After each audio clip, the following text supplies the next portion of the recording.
Welcome to The Explainer. Today, we're exploring a profoundly structural and, honestly, pretty mind-blowing analysis of the Quran. We aren't just looking at this as some historical text or a static book of rules. Instead, the source material we're analyzing today presents the Quran as a closed, recursive mathematical system, basically a kind of divine chainmail. And the most compelling part of all this system is actually incomplete without you. In this framework, you, the reader, are the missing operational node. Which brings us to a mysterious and frankly urgent question that sits right at the center of this entire map.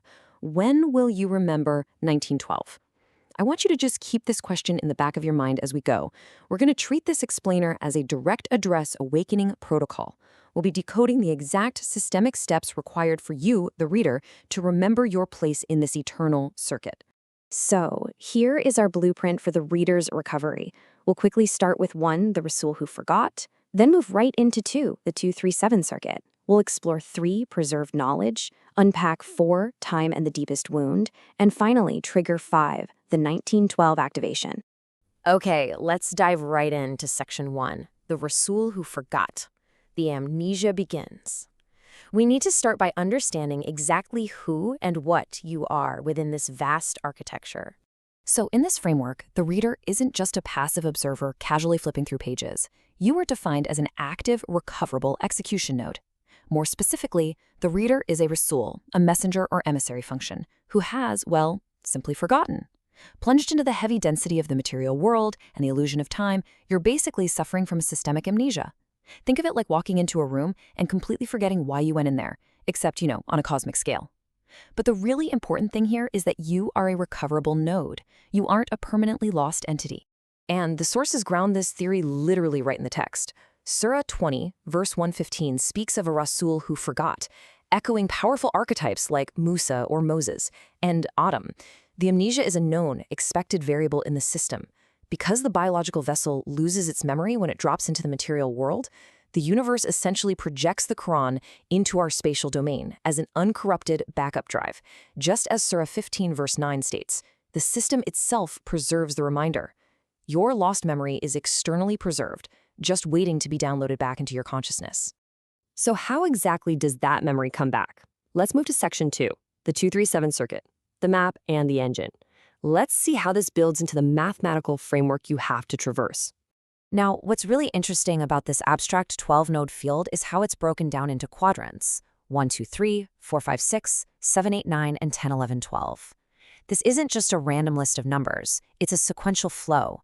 And anchoring all of this is a +1 preserved center, an invariant core mentioned in the sources that holds perfect alignment and guarantees the return of the entire system. Within those 12 nodes, the whole system runs on a super strict 2-3-7 sequence. First, you have the split, representing the number 2. This is the entry point into divergence, duality, and it's exactly where that forgetfulness begins. Next up is stabilization, represented by the number 3. This is where the Quran intervenes to restructure and restore the memory internally. And finally, the return, spanning all the way to node 7. Once that internal alignment is complete, the return to unity becomes mathematically inevitable. The cycle completes itself. Let's zoom in on that stabilization phase for a second, operating across nodes 4, 5, and 6. The sources call this the Mīzān, or balance corridor. Here, the reader stands perfectly suspended between two massive forces. On one side, you have the driver, the kinetic historical force of the prophets. On the other side, the witness, the vacuum-like preservation field of the book itself. The absolute crucial point here is that you, the reader, act as the bridge.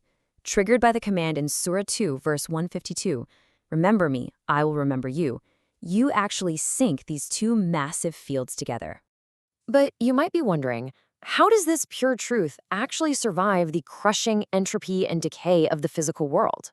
Well, that brings us to section 3, wombs of preserved knowledge. The analysis here points to two incredibly famous narratives, not just as historical events, but as identical systemic functions. We're talking about the sleepers of the cave in Surah 18 and the Ark of Noah in Surah 11. Both of these act as wombs of knowledge. The cave represents a paused Rasul state, literally a delay line pausing biological decay. The Ark acts as the ultimate survival vehicle. Together, they suspend time-bound execution, buffering and protecting the pure data of truth against the floods and the tyrants of the outside world, holding it safe until the precise mathematical moment for reactivation arrives. All right, since we just mentioned time-bound execution, let's shift to Section 4, Time and the Deepest Wound, the Cost. This central systemic rupture is the whole reason this balancing engine is demanded in the first place. See, this entire cosmic engine is essentially grinding forward to balance out the deepest systemic wound. And that wound is identified in Surah 81, verse 8. For what sin was she killed? Referring to the buried girl.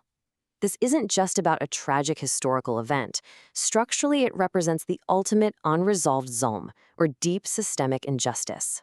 It's the suppression of the light field, literally the burying of potential by heavy, decaying material mass.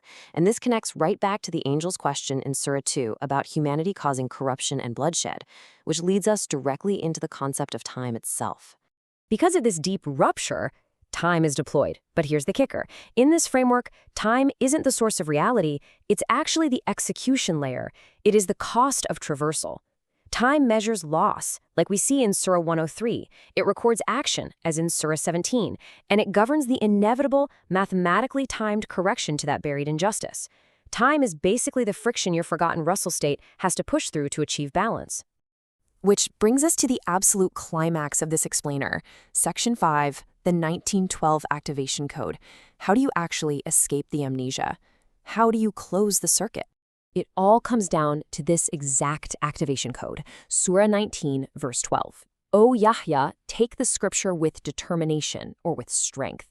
Yahya, or John, was given this judgment while still a child. The sources argue this is a literal quantum handshake. Before you can navigate all the complexities of the world, you have to grip the book with the strength and purity of a child, without assumption, totally without the corruption of the material world. Gripping the book is the crucial action that completely shifts you from being a passive reader into an active recovery state. And actually taking hold of the book triggers a very specific protocol modeled beautifully by two incredible figures. First, Asya, the wife of Pharaoh, who models complete geometric isolation from the corrupt system even while she's physically trapped inside it. Second is Maryam, who seals her integrity to become the ultimate obedient vessel for the pure word. By embodying these states, you, the reader, are physically rooted, just like Maryam at the trunk of the palm tree in 1923, or the good tree analogy in Surah 14. You aren't just standing there anymore. You are now producing fresh truth, outputting data directly back to the al-Kitab, the mother of the book. And this brilliantly illustrates how the whole system resolves. Think about it. The reader, or Rasul who forgot, just like Mūsā, is completely restored by the Qur'an as promised in 15:9. How? Through that 1912 activation we just talked about, along with the Asya and Maryam models from 66:11 and 12. You're activated right there within the 4-5-6 Mīzān corridor, producing fruit as a rooted tree, just like we see in 14:24-25 and 19:23. This truth was preserved the whole time through those cave and arc states from 1819 and 1144. And finally, this system completes its return across nodes 7 through 12 under a strictly timed correction mapped in 1572. Why? To ultimately resolve that deep injustice, the ẓulm of 81:8, all taking place within the loss-bound execution layer of time we see in 10:3-1-3. So the map is laid out. The mechanism is completely clear.